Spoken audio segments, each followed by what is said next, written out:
इस एपिसोड के आगाज में उस्मान और सिपाही गार में नमाज पढ़ते हैं। दूसरी तरफ वजीर के सिपाही कई खवातीन को तलाश कर रहे थे। उधर उस्मान के सिपाही वजीर की कैद में थे। फिर वजीर आलिम शाह उस्मान के सिपाहियों से कहता है, जो भी मेरे साथ बगावत करेगा उसका अंजाम यही होगा। उसकी हालत जानवर से भी बदतर होगी। चलो देखते हैं तुम्हारा सरदार उस्मान तुम्हें बचा सकता है या नहीं। दूसरी तरफ जंगल में उस्मान और गेहातू का सामना होता है। उस्मान गेहातू से कहते हैं, तुमने बहुत से बेगुनाह लोगों को मारा है, अब तुम्हारा वक्त ख़त्म हो गया है। गेहातू कहता है, तुमने मुझे पकड़ लिया है मगर तुमने बहुत देर कर दी है। नाज़रीन, इसी दौरान मंगोल सिपाहियों की बड़ी तादाद वहां पहुंचकर उस्मान और उनके सिपाहियों पर हमला कर देती है और लड़ाई शुरू हो जाती है।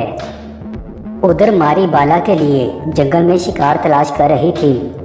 अचानक मारी की नज़र वजीर के सिपाहियों पर पड़ती है। फिर मारी वापस गार में चली जाती है। दूसरी तरफ उस्मान और मंगोलों की लड़ाई जारी थी। फिर उस्मान मेंगिया को जख्मी कर देते हैं।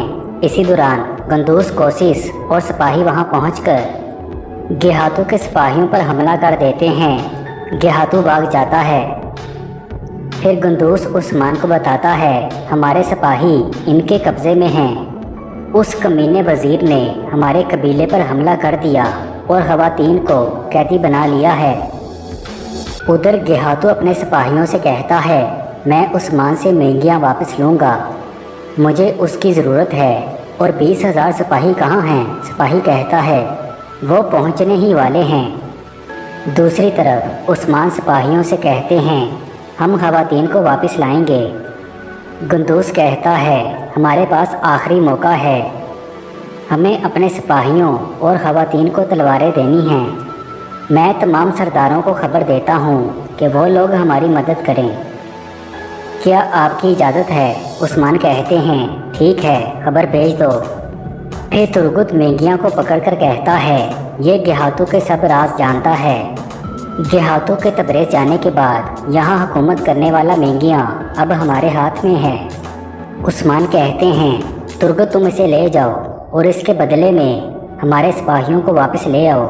और फिर कोशिश से कहते हैं, आप किले वापस जाएं। नाजिब फिर गंदूस और आइगिल कबीले रवाना हो जाते हैं और उस्मान खवातीन को बचाने के लिए जाते हैं। दूसरी तरफ मारी गार में जाकर सबको बताती है, वजीर के सिपाही जंगल में पहुंच चुके हैं और हमारे करीब आ रहे हैं। नाज़िम फिर बाला खतून के अलावा सब खवातीन गार से बाहर जाती हैं। उधर उस्मान खवातीन की तलाश में थे। अचानक उन्हें अपना घोड़ा नज़र आता है। उस्मान उस घोड़े का पीछा करते हुए उसके पीछे जाते हैं। दूसरी तरफ तुर्गुत वजीर के पास जाता है और कहता है, हमारे सिपाहियों को मेरे हवाले कर दो और मैं तुम्हें वो दूंगा जो तुम चाहते हो। वजीर कहता है, तुम्हारे पास मुझे देने के लिए क्या है? नाजिम फिर तुर्गुत के सिपाही मेंगिया को पकड़कर वहां ले आते हैं। तुर्गुत वजीर से कहता है, तुम्हें ताकत पसंद है ना, ये लो ताकत, ये मंगोलों के सब राज जानता है। अगर गेहातू को पता चल गया कि तुमने मेंगिया की जान नहीं बचाई तो फिर तुम्हारी वो हालत काबिले रहम होगी। नाज़रीन, ये सुनकर वज़ीर सोच में पड़ जाता है। दूसरी तरफ वज़ीर के सिपाही और कई खवातीन का आमना सामना होता है।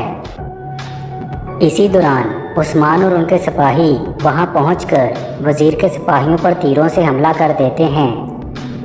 अरबाई वहां से भाग जाता है। नाज़िम फिर उस्मान बाला के पास जाते हैं और अपने बेटे की पैदाइश पर खुश हो जाते हैं और बाला से कहते हैं, मैं इसका नाम अलाउद्दीन रखना चाहता हूँ। नाज़िम फिर उस्मान सबको लेकर कबीले में जाते हैं। उस्मान के बाकी सिपाही भी वहाँ पहुँच चुके थे। फिर शेख अदब अली बच्चे के कानों में अजान देते हैं